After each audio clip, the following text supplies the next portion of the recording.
Soon it'll be Surf's Up. For Surf Air Mobility, come along and scan the waves to find out why this regional air mobility platform could see its small stock soar from forces like increasing emphasis on green aviation, electrifying regional air travel, and just generally more demand for air travel, opening up huge opportunities in the regional air mobility market, which is projected to grow into a $75 to $115 billion industry by 2035.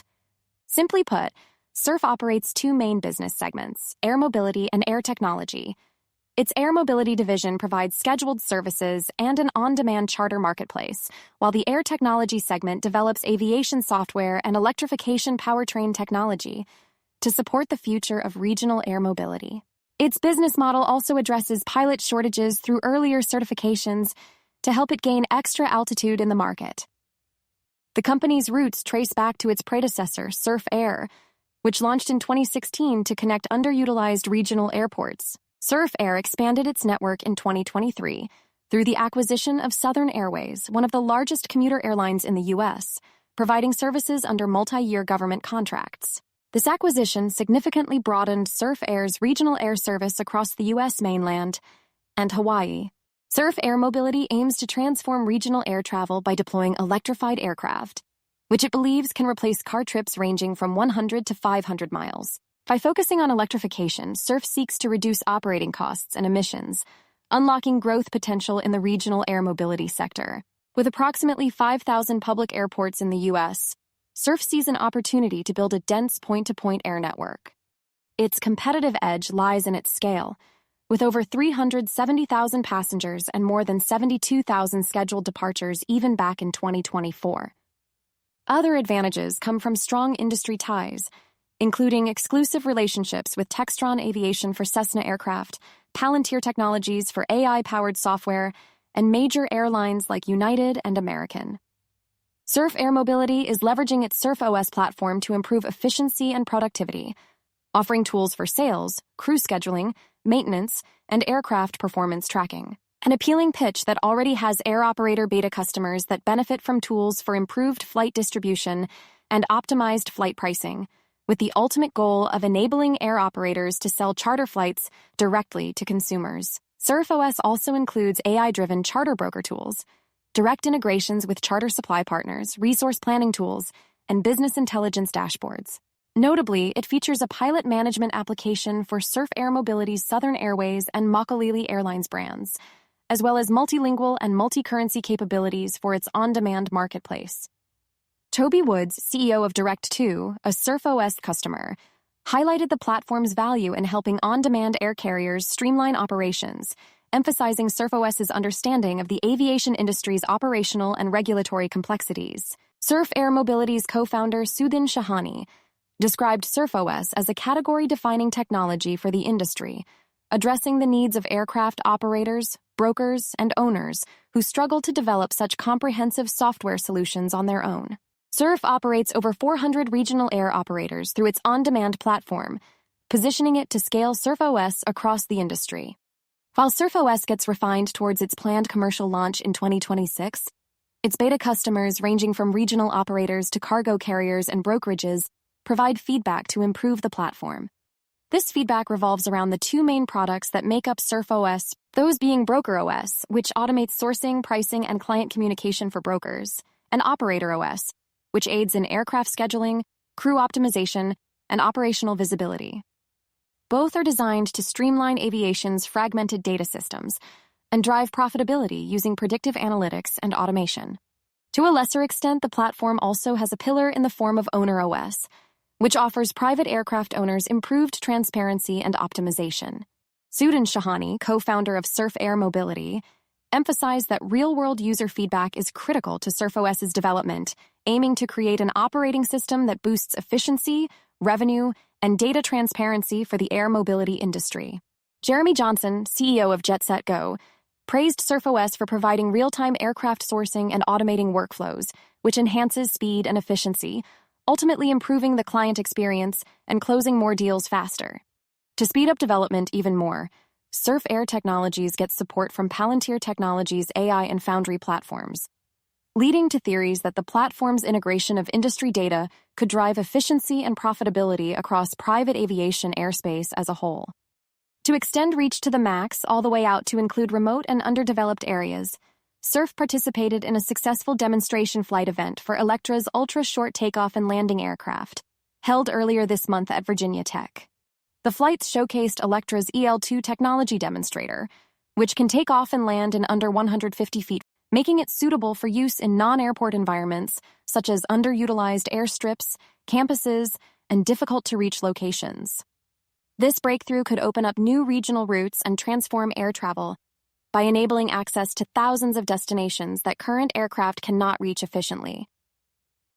The demonstration flights are a key milestone toward Electra's planned 2029 launch of its flagship EL99 passenger aircraft. Surf Air Mobility, through its operational experience and SurfOS software platform, is helping Electra accelerate the commercial deployment of this new technology.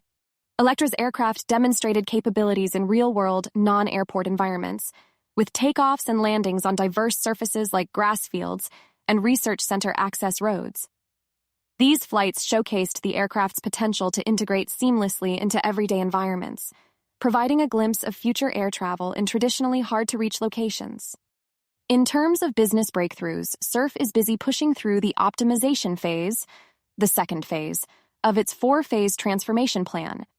This phase focuses on improving efficiency and deploying SurfOS technology to achieve profitability in its airline operations by the end of the year, targeting positive adjusted EBITDA.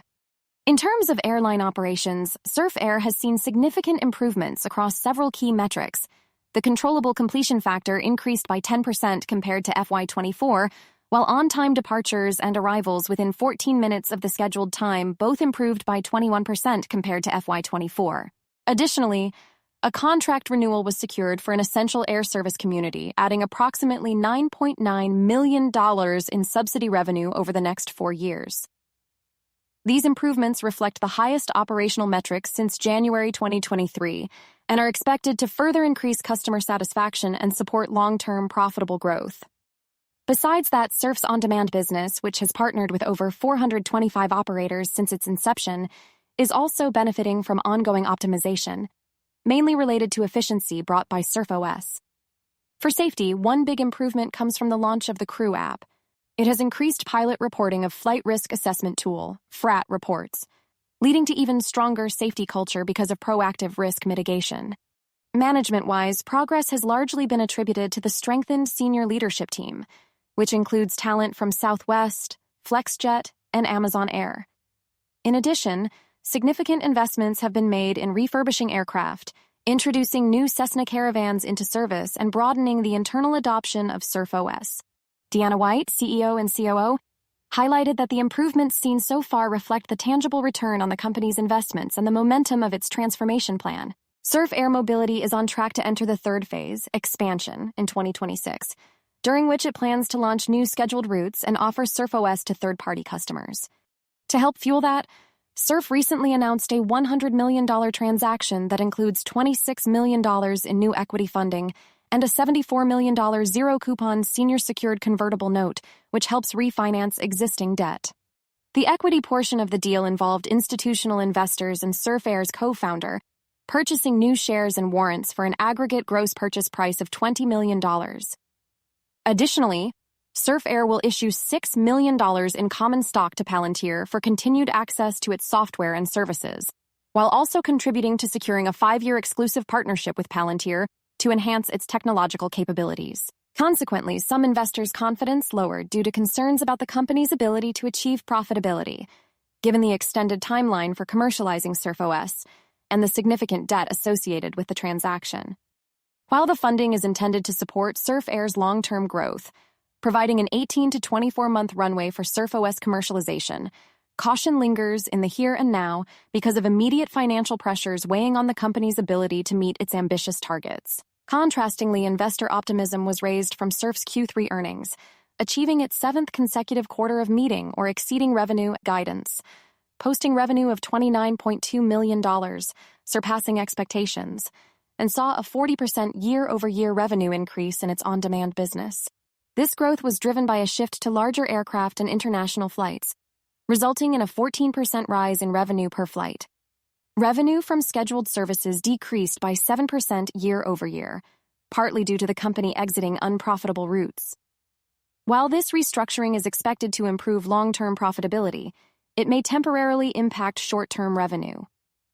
Though, again, pessimism persists in some corners because of impatience regarding SurfOS still being in development and expectations of generating significant revenue not materializing until 2026 at the earliest.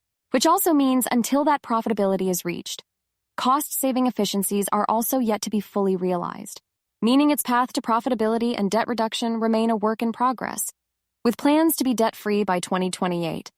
That's really not too far off if you look at the calendar, and the commercial launch of SurfOS is even closer. Now, for more on stocks and crypto, follow Ascencore. Thanks for watching and have a nice day.